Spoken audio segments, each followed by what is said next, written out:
السادس ونديري شربتهم في منامي وانا يا الروم بدا يحلاليش دبنا على شي نغمر ناوي في كاس الرابع خمس السادس ونديري شربتهم في منامي وانا يا الروم بدا يحلاليش دبنا على شي نغمر ناوي عقلي يبقى الوالد يدور انت المشدوب في الحضره. Franchement, c'est une belle découverte parce que donc on connaissait pas Agadir et tout ça. On a été bien surpris, on a été agréablement surpris. Les gens étaient à l'écoute, ils étaient curieux. Donc, et puis il y avait les fans aussi, il y avait vraiment beaucoup de fans de la baisse. Donc c'était un super mélange. On a vraiment adoré le show. La rencontre, l'amour, la lumière, tout ce qui est positif en fait. Donc c'est super important, surtout la rencontre parce que des fois on nous ghettoise ou quoi, on nous sectarise et puis et ce qu'on voit par exemple, même ce soir il y a des gens qui viennent de partout au Maroc. Il y a des gens qui viennent de Rabat, de Casa, ils viennent de Tétouan, ils viennent pour voir la baisse et ça c'est bien parce que ça les fait bouger. Donc il y a du mouvement, c'est agréable à voir. Et la baisse justement c'est ça, c'est une aventure musicale mais avant tout c'est un état d'esprit aussi, c'est un état de... on est basé sur le voyage, sur la rencontre et tout. Donc de voir des jeunes se déplacer comme ça, ben, pour moi le message il passe quoi.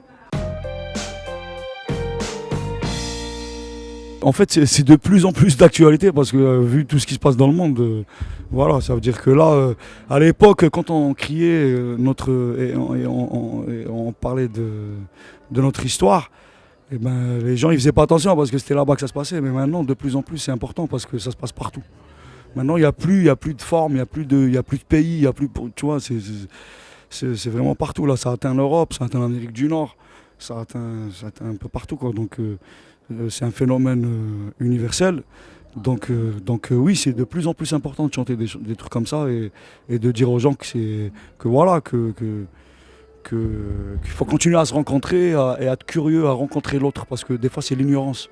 L'ignorance, ça le fait peur. En fait, l'artiste, il observe, c'est un témoin de l'histoire. Donc c'est même pas une forme d'engagement, c'est juste que l'artiste observe plus que les autres parce qu'il a plus de temps, des fois, il a plus de temps d'observer. Les gens travaillent, ils vont au boulot, tout ça. L'artiste, il est là, il observe, il passe son temps sur sa guitare à méditer la nuit. Et donc l'artiste, il raconte un peu, l'artiste c'est le patrimoine, donc il va raconter un peu ce qui se passe. Et voilà, donc pour moi, c'est pas nécessairement une forme d'engagement. Moi, je me considère même pas comme engagé. Hein. Pour moi, c'est juste que je raconte une histoire que j'ai vécue, je voulais la partager avec les gens et que les gens continuent à la partager parce que c'est important voilà. Je continue sur le même, je pense que ça va être le thème de la soirée ou de l'entrevue, mais c'est la rencontre, quoi. Je pense qu'il reste beaucoup de travail, mais malheureusement, ça viendrait aussi des femmes, en fait. C'est que c'est à elles aussi de comprendre un peu la situation et de faire en sorte de chercher leur vérité aussi. Je pense que le monde musulman est en pleine recherche de ses racines parce que malheureusement ils ont été un peu perdus vu les colonisations, les décolonisations, il y a eu des livres, il y a eu une sagesse brûlée et donc là on essaie de la retrouver. Et donc j'encourage les femmes, les hommes, j'encourage tout le monde à chercher.